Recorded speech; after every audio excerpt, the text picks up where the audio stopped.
Hey YouTube, this is the Deutz 1011F.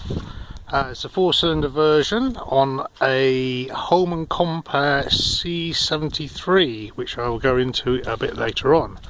For people doing the cam belt and the tensioners and have an oil leak problem, which this compressor does have, you'll need to take the main engine crank drive gear off, which is located here.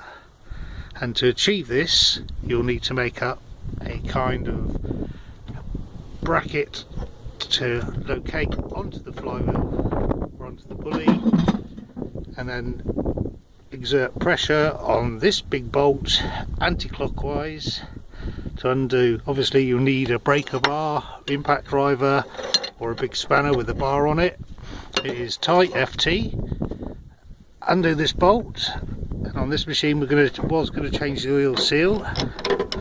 This is a free flowing type cam or pulley. There is no locking keys, no keyways or anything to time it.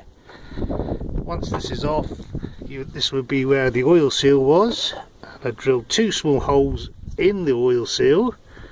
I don't know if you can see that. There's the one, there's the other one, and whilst it was in place inside, put 2 screws in and then pull it out with whichever method you can pull it out. It comes out nice and easy. Make sure it's all nice and clean and insert your new one. As to keeping this timing correct, there is a YouTube video showing how to time these engines, which is quite accurate, and it's to do with locating pins. The crank one is obviously on this engine below the turbo and is there, and the other one on the camshaft is on this side just below the oil filter to the left. I made 2 locating pins up myself. The thread is UNC, I believe.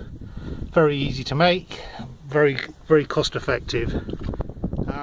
If you follow the rest of the procedures on tensioning and etc., it's all fine. This one is your camshaft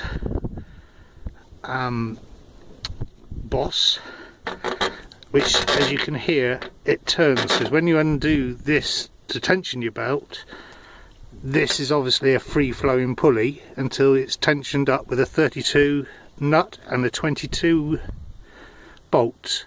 So this part is a material as it's timed already further back underneath the oil filter. I'll let you know how we get on. It's quite an easy one. Thanks for looking.